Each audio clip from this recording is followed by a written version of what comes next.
as I read all these blogs from all these professional designers, there was one theme. Nobody had a finished room in their house.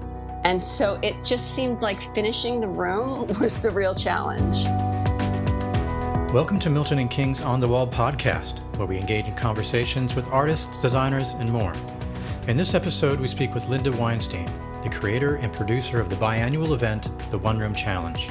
If you enjoy these conversations, please take a moment to subscribe and leave us a rating and review.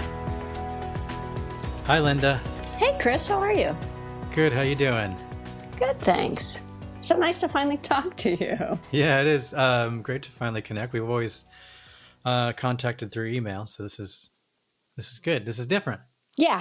So what's going on? How's Florida? Florida is beautiful right now. It's crisp, not humid, sunny, maybe in the mid 70s. How's LA? Actually, LA's been quite rainy and stormy, but you know, I don't mind because it's either that or we're in a drought. So, are you near the mudslides? No, I'm in Orange County, so I'm which you're familiar with, right? So, yep. I'm not anywhere in like Malibu or Hollywood Hills or anything like that, or anywhere on the coastline, really. I mean, if you're off of PCH, it can always get a little dangerous at certain spots. But you know, it's just the ground out here. It doesn't retain water, and it just turns into sludge when it gets wet. So, are you feeling like this is the new normal? I don't know. Things go in cycles. I remember back, I want to say it was like 97, 98. I think it was 98 was when it was like really bad, and there was like an El Nino, and it was like the craziest, most amount of rain we've ever had. And then, you know, 5-6 years later, we're in a drought and it doesn't rain at all. And you know, so I think these things just tend to go in cycles. We've had 400-year hurricanes 3 times in a row. Oh, wow. Have you been in like the direct path of hurricanes where you've had to evacuate? The last one we were. Hurricane Ian, we were in the direct path. Thankfully, my neighborhood was fine. We were fine, but the area itself had major devastation. Wow. Still recovering. That's always the freaky thing, like, you know, about moving to Florida, or, you know, you always think like, you know, from over here, you just see the map and you just see this giant storm just covering the whole state. And you go, wow, no one's spared, it seems like. Yeah. Well, as you know, I grew up in LA, so I was happy to leave the earthquakes. And then once I left, they barely ever happened. Yeah. We've had a few little tremors here and there, but nothing really to make much note about, I would say. Yeah. So you grew up in LA? Yes. So like born and raised here? Yeah, in the valley. Oh, so that's for people that might not be familiar. There's technically 2 valleys, and people say the valley. They usually mean the San Fernando Valley, the North Valley that's above Hollywood and Los Angeles. Is that what you're talking about? Okay. Yeah. That's where you'd have like what, Woodland Hills, Agora Hills, what else? Calabasas, Tarzana, Encino. All of them. Where the Kardashians live. Yeah. That's Calabasas. So I don't know if Calabasas is technically still in the valley. I don't think so. Oh, really? It might be. It might be the edge of the valley. You know, it's funny because they've changed the name since I've been gone also.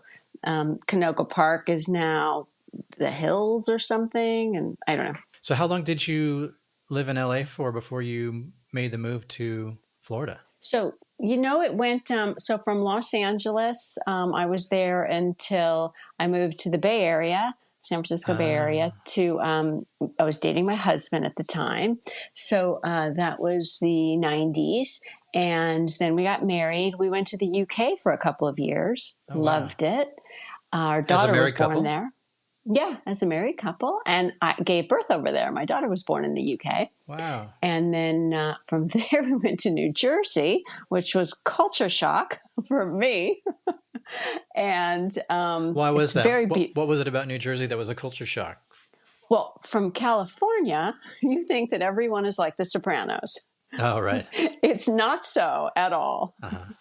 It's gorgeous. It's called the Garden State for a reason. Stunningly beautiful landscapes and things. But I didn't know that because I hadn't spent any time there. Mm-hmm. And became a very avid gardener, loved it. That's where I started my blog, and all of this evolved. And then we came down to Florida 10 years ago. So I don't know how it works in the UK, but did your daughter get UK citizenship from being born there like you would here? Or is it different? No. Yeah, it's different. You have to, one of us have had to have been a citizen, or we had to have had residency there for 5 years, and we didn't. Oh, So she's an okay. American citizen. Oh, gotcha. And the argument is still out on whether or not she can be president, and that's all. How funny. But here's the fast forward. She doesn't want to be. I don't blame her. Doesn't seem like a job that's, I don't know. So we won't have to worry your about average the person wants to have. So when you grew up in LA, so you basically you were born here. Sounds like you were raised here till you're almost married. So you're an adult. Did you have interest in interior design as a younger, like a teen or anything like that, or early on? I was obsessed with design. I started actually in fashion, and Okay. I worked as a costumer, and I worked on several moonlighting. I'm dating myself. Armed and Dangerous, Ruthless People. I was in the union, and then the writers went on strike, which is very reminiscent of what just happened. And they were on strike for a very long time, and I thought, I can't live like this. So I went into sales. So is this the writer's strike? I'm trying to remember. Was this the writer's strike that was like in the early 2000s? I think it was. No, because I left. It was before that, because I left in the 90s. Okay. So it was the writer's strike of the 90s. That's so funny that you said Armed and Dangerous, because that's just not a movie I hear referenced ever. And I love that movie, and I love John Candy. I met John Candy. I met Bruce Willis. I've met, so many people, and it was really fun, and I loved it. And I loved being on the set, and I loved the long, crazy hours, and the people, and the creative energy, and everything. It's a whole different life, isn't it? Yeah. Yeah, but honestly, today, if I think about how I had a family and had a personal life on top of it, it would have been hard. Yeah. How did you get into doing costuming and that whole world? I saw an interview with a person who didn't know it was a job. I saw an interview with a person talk about that's what she did, and I thought, now that sounds fascinating. And I reverse engineered it on how do you do this. And you have to go work in a costume house or something like that to get in the union. And so I just started it's a crazy story. I started telling everyone I know, this is what I want to do. This is what, bright-eyed. Nobody knew it was impossible, too naive to think of how high the mountain was. Mm-hmm. And my uncle called me one day. He sold fur coats and said, hey, I sold a fur coat to this costume designer. You call him up and you tell him I sent you. And I did. Huh. And he said, come on in. I'd like to meet you. And he was the lead costume designer on Moonlighting. Oh, wow. And I'd like to say the rest was history, but it wasn't. He said, you have to get in the union. So I said, okay, how do you do that? And he said, you have to work in a costume house for 30 consecutive days. So I went to every costume house and relentlessly called them and wore them down until someone hired me. And they did. Wow. And then I called him back and said, I'm in the union now. and they would call me in when they'd have the big extra scenes with, the Taming of the Shrew episode, when they'd have 300, 400 extras on set. And I would just help do that. So were you ever like a head designer, like designing, like being the go-to person for designing all the costumes on a certain movie or anything like that? No. Okay. No, I was always one of the assistants. Oh, okay. Any particular movie or show or anything that stands out as being your favorite, or the one that you thought was the most interesting to do? The one that I thought was the absolute most interesting was a play on in the Tiffany Theater on Sunset Boulevard called Nightclub Confidential. And I had met this really fun, young, up-and-coming actor who had just driven there with his wife and his daughter, and they were, basically camping at friends' houses, and he was doing this play for free, as we all were, to try to make more connections. And his name was Scott Bakula. Huh. And it was great. It was a great play. It was a great group of people, and it was really fun. How cool. Is there anything, do you ever look back now and sort of miss it, or are you just like, oh, that was a chapter and I'm glad that's... Yeah, I think the latter. That was yeah, it was good. So It was leaving from LA and that whole scene, and you said, how long were you up in the Bay Area for? 7 years. 7 years. And what did you get into while you were up there? I went into sales. So yeah, so after the strike and all of that, I thought, you know what, I'm just going to sales, and I did, and Was so I. Sorry, was that like a hard transition? Because that's a whole different, like sales in what particular field?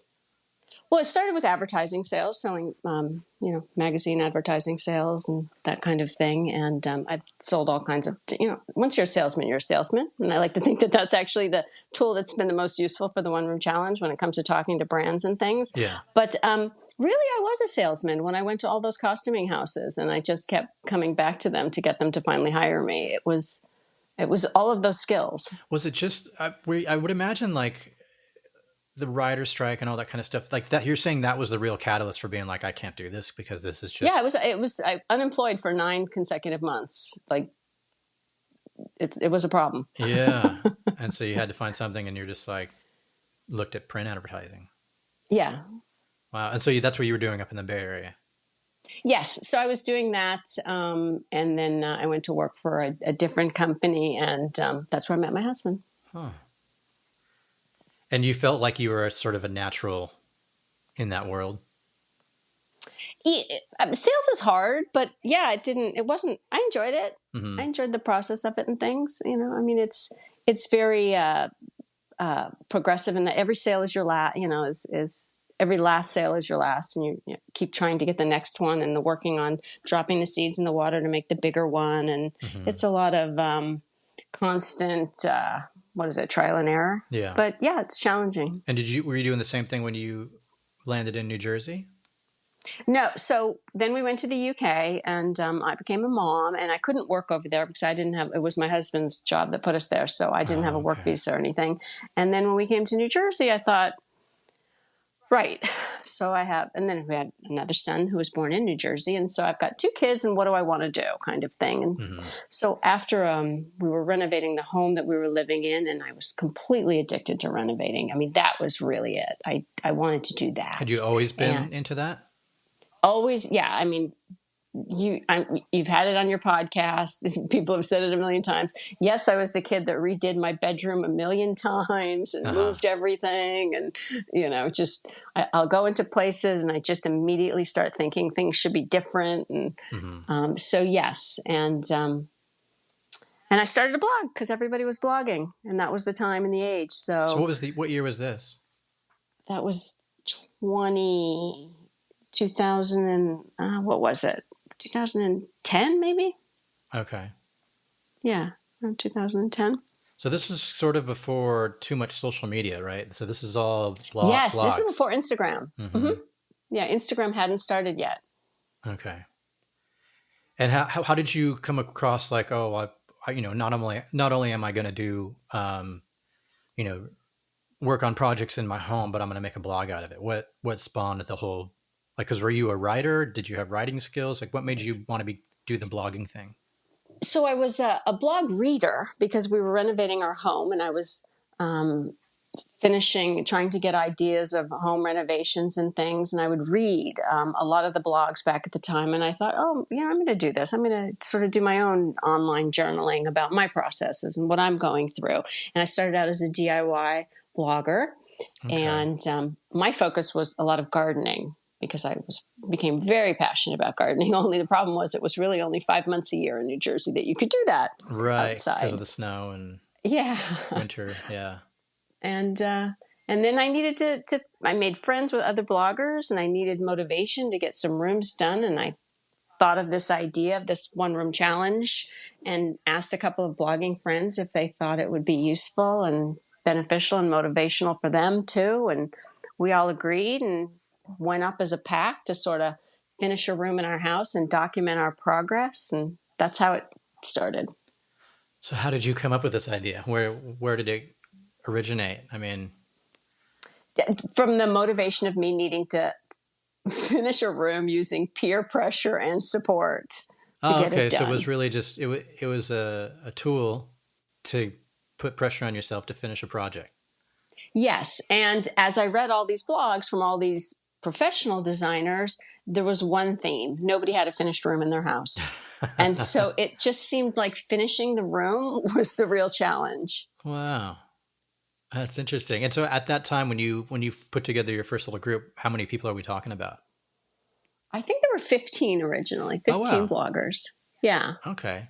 And were these people that were already sort of established in the blogosphere space or Yes, they were. I mean, I wouldn't say they were established in terms of famous, blogging famous, but Mhm. we were a clique. We all knew each other.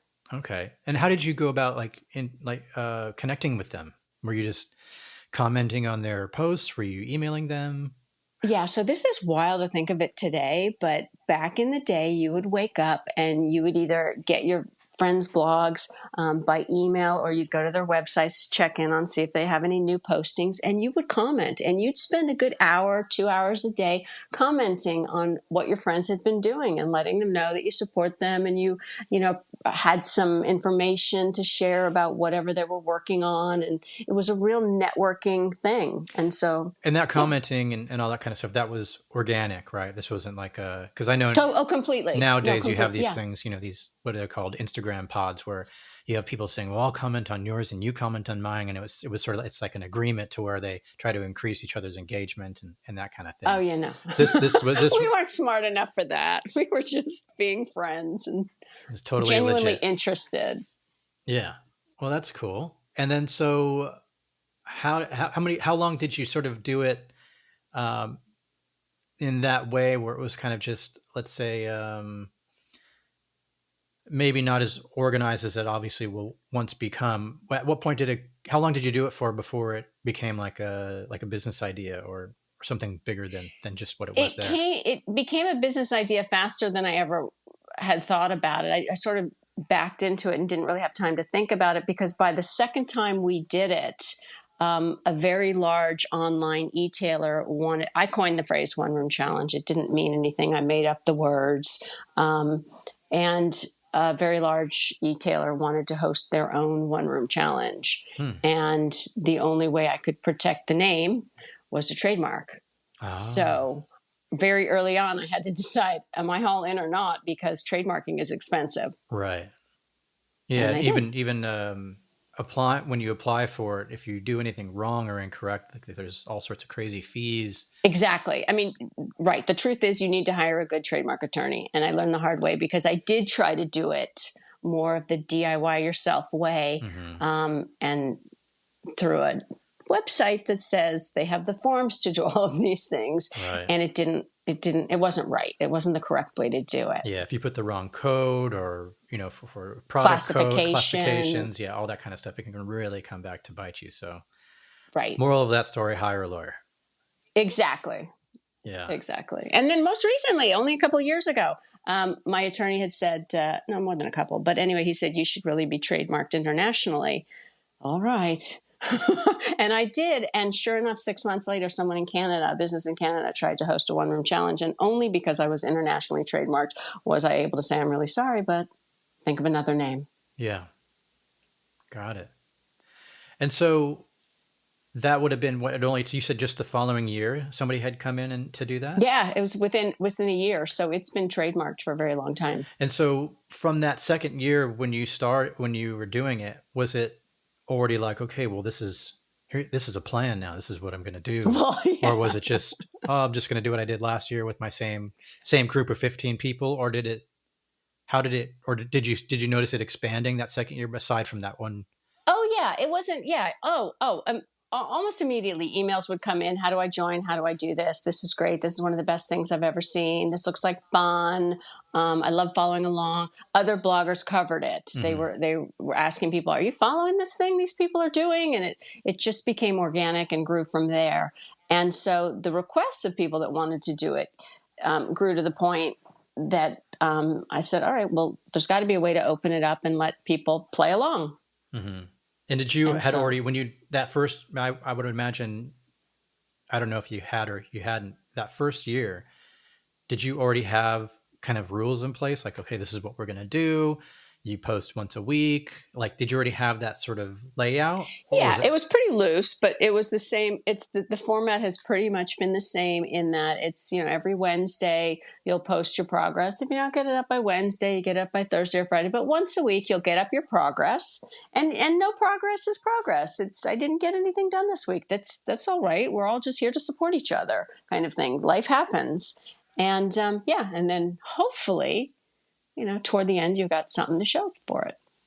And so even posting that you didn't do anything that week, you would still do a post saying, "Oh, I got busy and I Supposed didn't to. do." That was the loose guidelines. Yes. Yeah. Okay. And then at some point, not too far after that beginning, social media must have come into play. How did that? What was your sort of introduction to social media, and was it something that it was immediately affecting the One Room Challenge, or did it take a little while to sort of catch on in that sphere? What was the effects and your initial sort of introduction into social media? It was slow. I am still a huge proponent of websites, and I know everybody's all over social media, but the reason why I believe in websites so much is it's the only place you own. You Mm-hmm. can own your emailing list, you own your domain, you own the way it's the content is fed, and only until recently were you able to do show up in a Google search outside of a website. They would never, Google searches didn't include Instagram and other things Mm-hmm. that they do now more so. So it was always a blogging event for a very long time. And then people stopped wanting to do upkeeps of blogs and they wanted to only post on social media. And that was fine. And so now it's open to, you can post and join in anyway. You can join in on TikTok. You can join in on Instagram. You can join in on a Facebook post if you wanted. And you can join in on a blog. So it's up to you on how you want to join the event and participate and meet people and transform the room. What was the noticeable effect from social media though? Like when you started to get these sort of requests, I mean, because even initially, you still had the blog requirement for a while, even when social media was a big part of it. Right. Yes. Um, or how did you sort of start including the social media aspect in the very beginning? And did you notice just a huge explosion of interest from it being on Instagram? I think so. The hashtag, I think the hashtag One Room Challenge is really where it, I noticed when I would look up the hashtag on how many, counts it would have and things and being used. And then I think still for a very long time, a lot of digital editors continue to go to the ORC site and find features. And there's been all kinds of product launches and books. And one of the rooms was in a television show and all different things. And the end of the day, though, those digital editors want larger photos. And those larger photos tend to live on websites. Mm-hmm. So we would still and continue to encourage people to have a place where you have your larger photos and things in case you're wanting to be featured more than just a social media. And then, now we keep looking at it like social media is going to possibly be more regulated. Maybe they're going to cut back on some platforms. Other platforms and algorithms are making it impossible for people to see what they're interested in. So it will continue to change. It will never change in your favor. It will always change for a business reason. And once again, the website's going to be the only thing that you own and you control.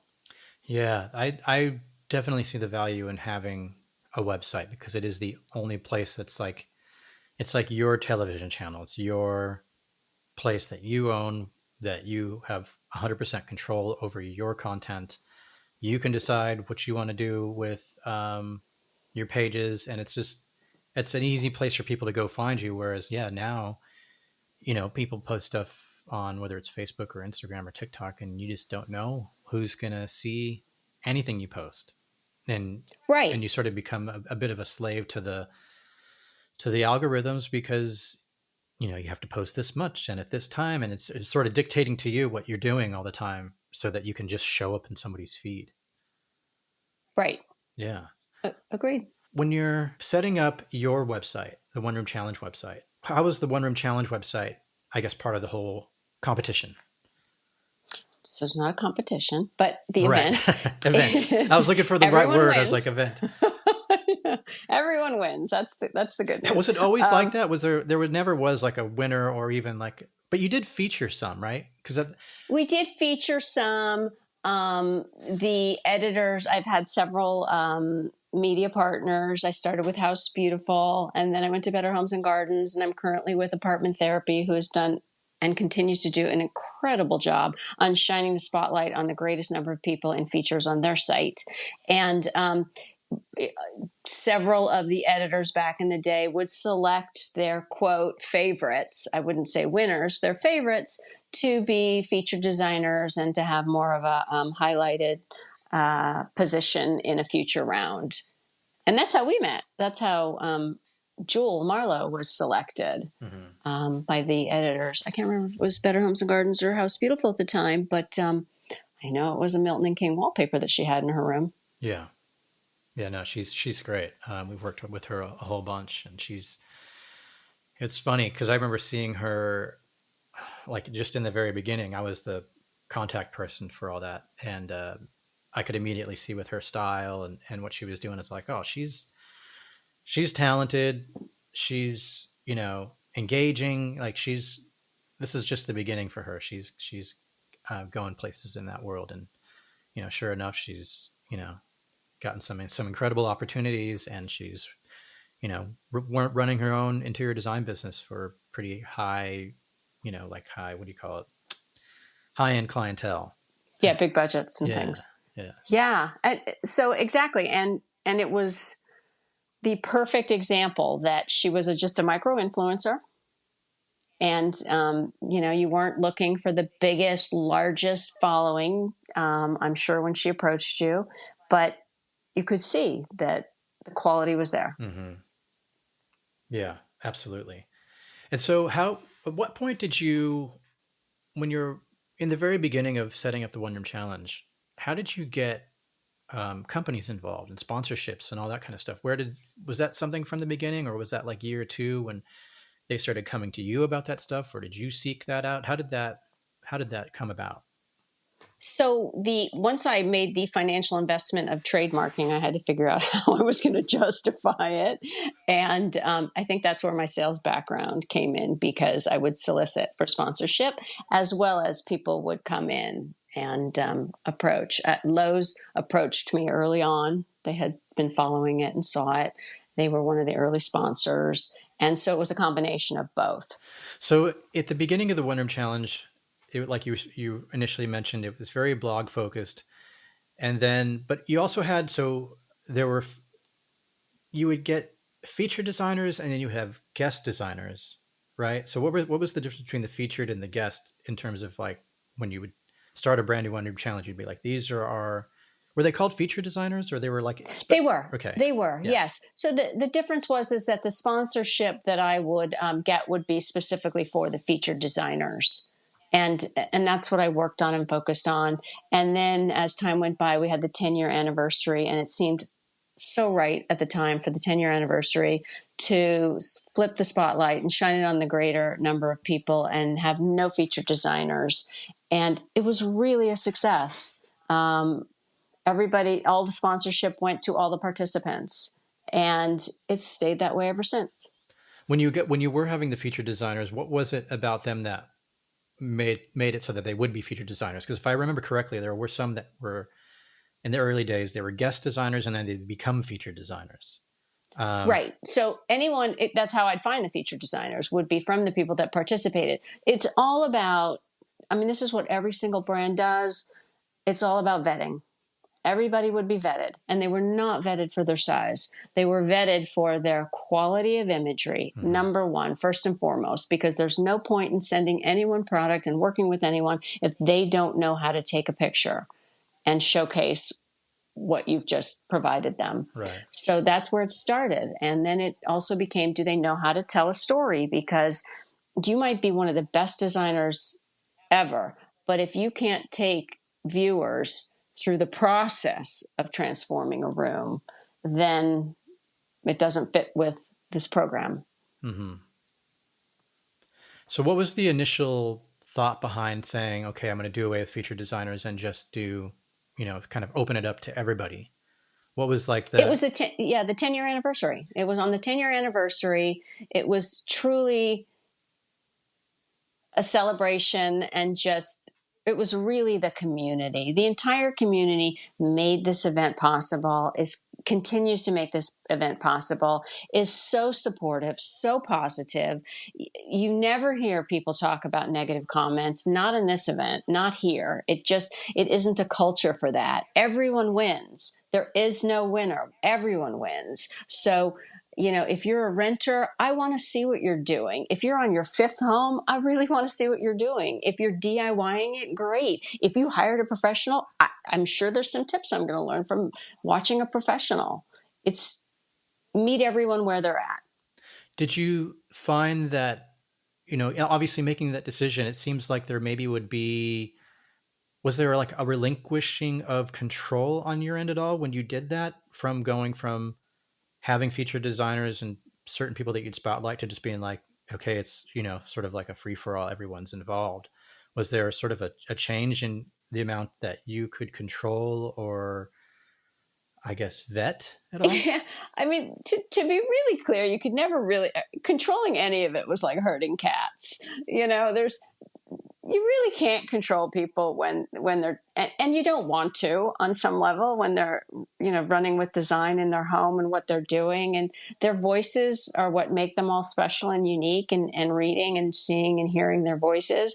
So yeah, there was definitely a change, but I'd say the change was educating the sponsors. There are no longer 15 people that I have vetted for you, or 20 people. It got to 20. There are no longer 20 people that I have vetted for you that, you're going to collaborate with. Now it's open to 200. Mm-hmm. Now there are 200 people. Let's talk about what you're looking for as a brand and what you'd like to collaborate with. And the majority of my sponsors are not like Milton and King, that is globally accessible. The majority of my sponsors would want the lower 48 states. So that knocks out quite a few people, because we have participants in Dubai, Australia, Ireland, Canada, the UK. I mean, literally all over the world have participated. So you'd have to take requests from the brands more about what they're looking for and try to match that with the people that have registered. Mm-hmm. And it became a new skill. I noticed on your site you had the thing that said One Room Challenge International. It had Jamaica on there and it had the UK. And Isn't that crazy? Yeah, it is crazy. So how do you have, like, I know you said you're That is trademarked. 100%. Yeah, that is 100% social media. Okay. That is it. If you could say, what did social media do for it? It opened it up globally. Okay. And so what is it that, let's say someone in Australia or something, or in the UK, and they want to participate, what do they have to do, and what benefits do they get from associating with the One Room Challenge?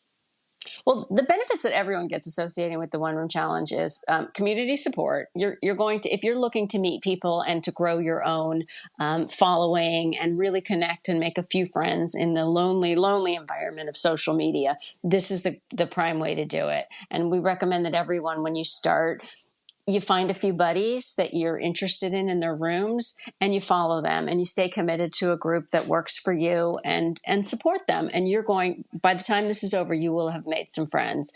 You're also going to come up with a lot of content. So it keeps you on a schedule to create content that's great for multiple platforms that you can reuse in many ways.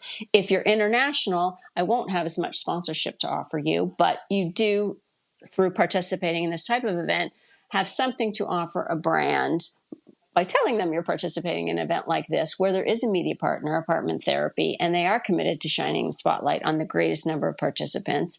And so you're just gonna grow. Yeah. And you're gonna get a room done. Right. That was the whole point of all of it. Two questions. So one is about the sponsorships, and one is about your partners. Sponsorship wise, is it always like free product, or are some places just giving discounts on product? What is sort of the range of sponsorship types that come through from companies that get involved with One Room Challenge? So I don't get involved in the negotiations between the brands and the participants. I make the introductions, or the introductions are made through the registration and the circulation of information, and then however they work it out is between them. It ranges from gifted product to paying the influencers to create content for them, and everything in between that scale. Oh, okay. So it depends, as everything in how large is the ask, on both ends. What are you expecting in return? And how big is the influencer? Because all influencers are not created equal. Where are they in their brand collaboration growth? Are they newer to it? Have they been doing it very long? Do they have their own brands that they already represent and work with? And this is going to be something they're just going to do for one of them. It's really diverse now. Yeah. Now you said, I think you said initially you had worked with Home Beautiful, then Better Homes and Gardens, and now Apartment Therapy. Is that right? Did I have those right?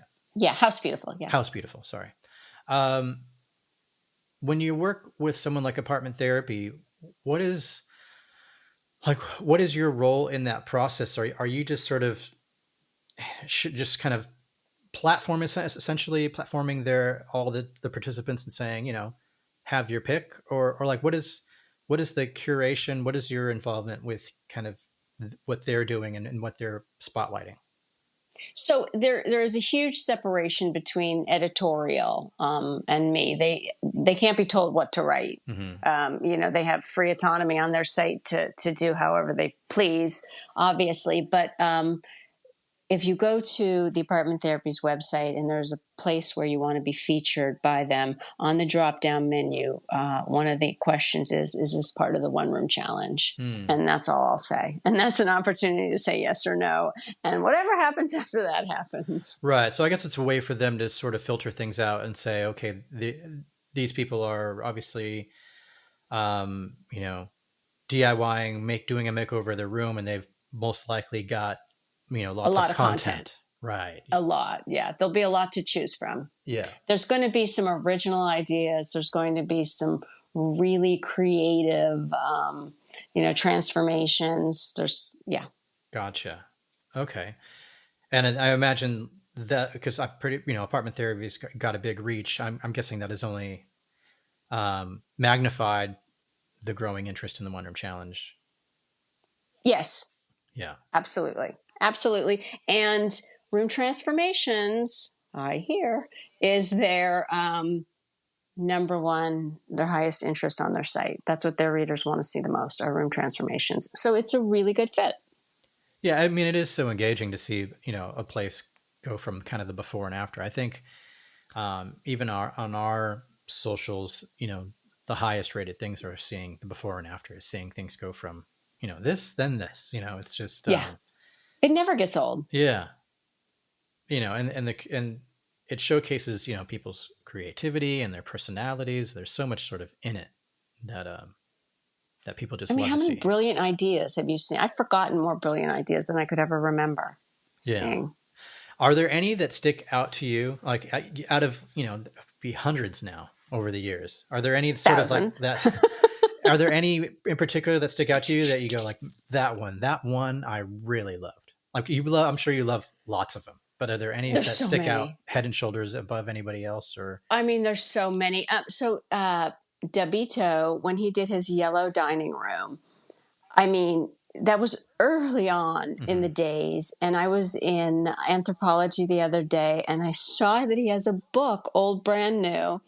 And so I got it. And in the book, there's a picture of his yellow dining room and even credits doing the One Room Challenge for it. And it's just so exciting. cool. That's definitely one of them.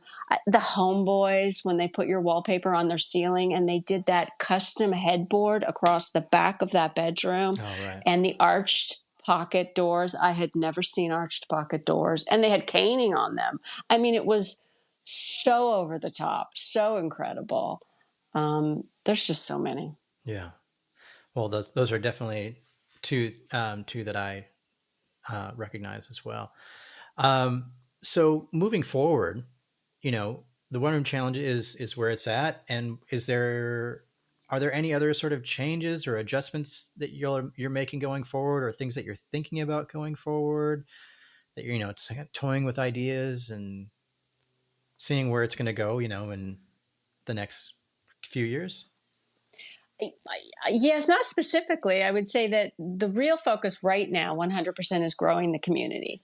I think the community and engagement, I think especially after COVID, I think people are really looking for friendships and Mm. and connections. I find social media really lonely, and I know I'm not alone in that. So that's the primary focus for me right now at the moment. But the event itself is constantly evolving. That's really interesting. So It's sort of, you wouldn't think, or I mean, I wouldn't think that was sort of like even on your radar. I'm like, yeah, you mentioned a couple things about it. Like in the very beginning, part of it was just about having peer pressure and finishing a room and connecting with other people. And you've mentioned how the community is so supportive, and everyone's just positive. They're all just sort of rooting for each other, which is so cool. But you mentioning that the social aspect is almost a, I don't know, primary focus at the moment. How can you, what can you do to sort of, I guess, emphasize that aspect of it? Is there like a So each rule? season, yeah, we do several things. There's an editor on the site who is constantly writing articles and talking about various people and introducing them to the people that subscribe to the website. And then each season of the event, we are constantly sharing on social media. Have you met so and so? So and so's doing her bathroom. So you're profiling That's them, yeah, essentially. exactly. Okay. Yeah, I was wondering, is there, are there some sort of like um, comment rules or things like that somehow sort of encourage people to interact more with each other, to increase that social aspect of it? So we have tips and suggestions that we send out. If you register and participate in the event, you will get a weekly newsletter, and each week you are going to get some tips on things you can do to maximize the event. And all of that is based on the community. We have polled and continue to poll the community and have asked them what has been helpful for you. What tips would you share to someone new, and get their feedback? Because again, if you've been doing it for so long, you forget what you don't know. So Mm-hmm. you have to constantly ask other people or let them tell you that what they found beneficial, and we share that. Mm-hmm. Now, So behind the scenes, we're telling you, you're here, let's maximize all of this. right. And if I'm not mistaken, so the One Room Challenge, that was initially once a year, wasn't it? No, it was always twice a It was year. always twice a year. Okay. Yeah, So I thought there was a change where it became I thought biannual of or, moving it to once a year, oh, okay. but then I couldn't decide, would it be spring or fall, Right. and each one has its advantages, and each season they still come. So not Yeah. today. Do you find that the designs or the types of rooms that people are doing are different from fall to spring? Or is it all just the I same? would say if you live in the northeast, then yeah, I would say that you have less outsides in the fall than you do, and for the people in the spring getting ready for summer, moving outside. So it could be climate driven depending on where you are. But how the event has changed overall in general is the level of DIY and skills that go on now is mind blowing. The amount of people that are capable of taking a sheet of plywood and building from scratch professional grade cabinetry and shelves that look just as good as anything you'd ever see in a magazine is incredible. What do you attribute that to? YouTube. I don't So it's know. just essentially what you're saying is the body of knowledge that people have access to has grown so much that you're I would say the empowerment that people feel by watching DIY videos and things, and giving them the confidence to try it themselves. hmm. Because I hear people all the time in their videos say, I've never held a power tool before this. And if I can do it, you can do it. And all those kinds of things. Yeah, that must be inspiring for you. I mean, just in general. I mean, you started this whole thing, and you must be always sort of impressed and blown away by seeing what you know what you've spawned. I've accomplished more than I ever thought I could. I mean, I didn't even set out to accomplish anything. So I have exceeded all of my expectations, and I'm thrilled. I'm the biggest fan. Now, seeing that this happens twice a year, how, as just, from a personal question, like how much sort of brain space does the One Room Challenge sort of take in your daily life? Like, is it like when it's not the season, let's say it's, I don't know, July or August or something, are you thinking about the One Room Challenge? Is it something that occupies that space in your brain? Or is it kind of just like, a couple of months prior, you start preparing? Or is it like a year round thing all the time? This is your baby. This is what you're doing all the time. It's endless.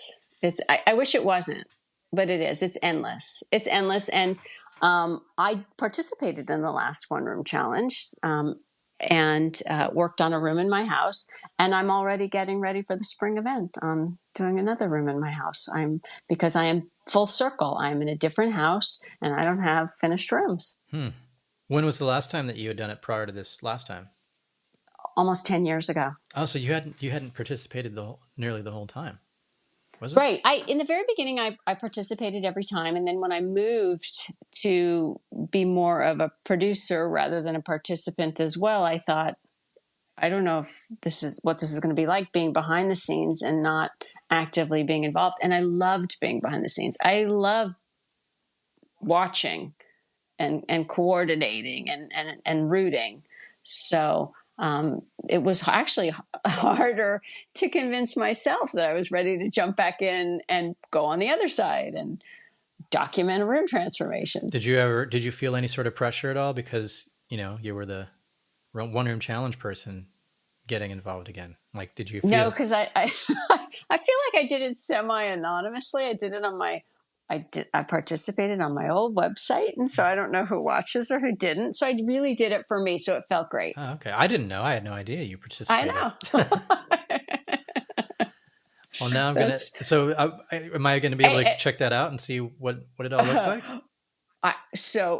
Full disclosure, I'm finishing late, just like you guys had someone finish late, because I had major delays and setbacks on one of the...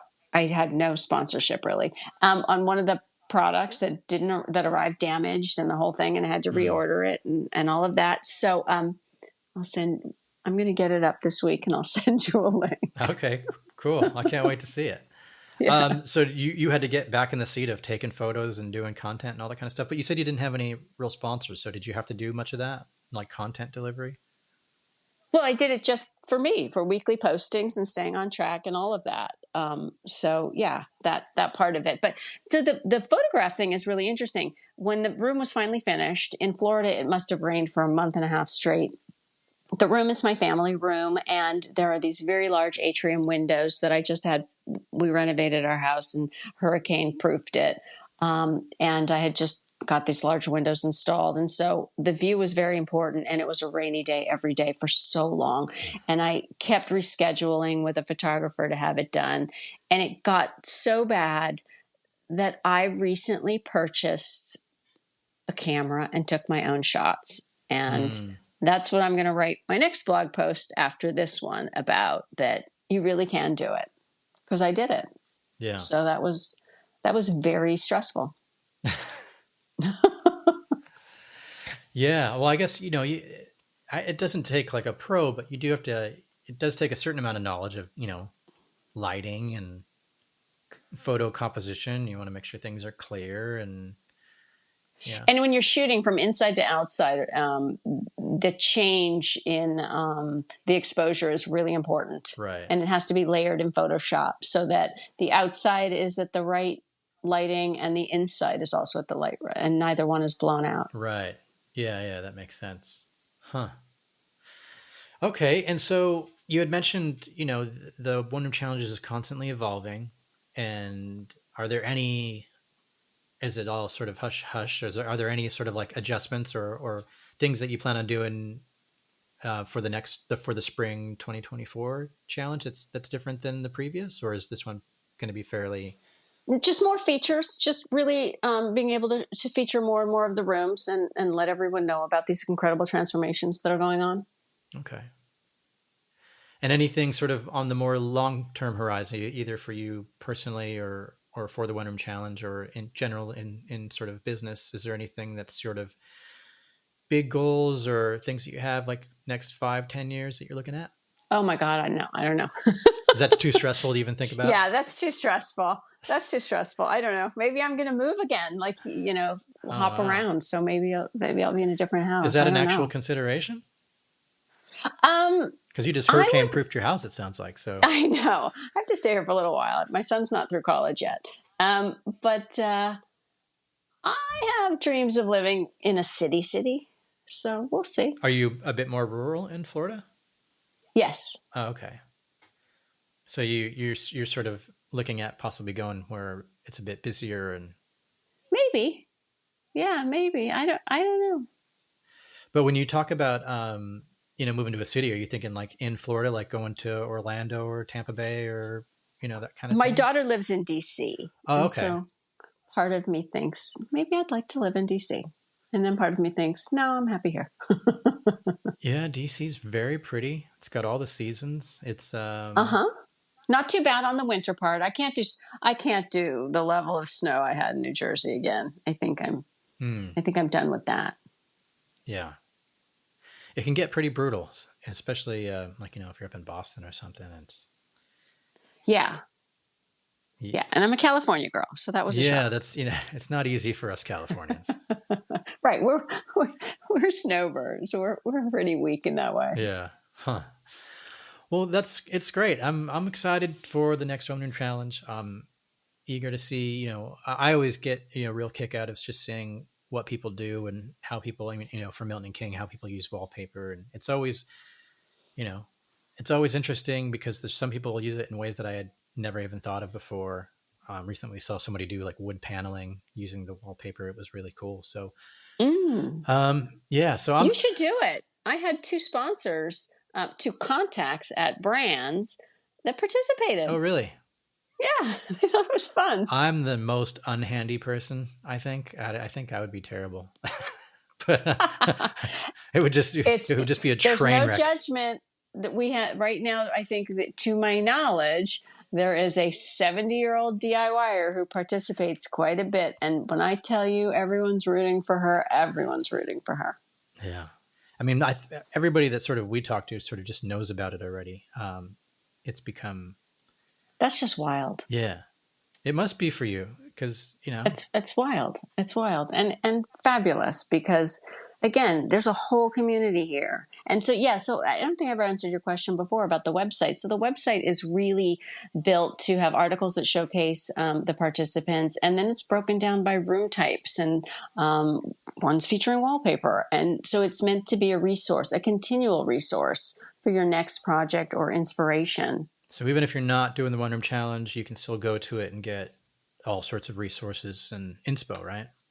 Absolutely. And is that oneroomchallenge.com? Yep. Great. Well, I think definitely people should go check that out.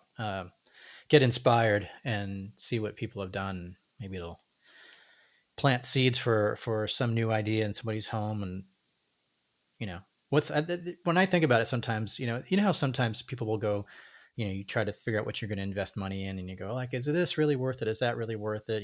A lot of times when it comes to like betting or something, you go, you do want to invest money into your betting because you're in it, ideally 8 hours a day, every day, a third of your life or whatever it is. But when it comes to your home, it's sort of the same thing. It's like, if that's where you live, that's where you wake up, you're going to fall asleep there, you're going to wake up there, you're going to spend all your time here. It's definitely a place that you want to invest some time, effort, and money if you can, because I couldn't agree more. My friend and I were talking about how that the irony of when you finally are ready to sell, you do all these things to fix up your home and you never enjoyed it that way. right, yeah, because you're trying to increase the value of it before you put it on the market, and Right. So you get it looking its best and then think, huh, could have been me. yeah, true. Well, thank you so much, Linda. I really enjoyed having this conversation with you, and we'll all keep in touch, and we're all waiting for the next challenge. Thank you. I thoroughly enjoyed this.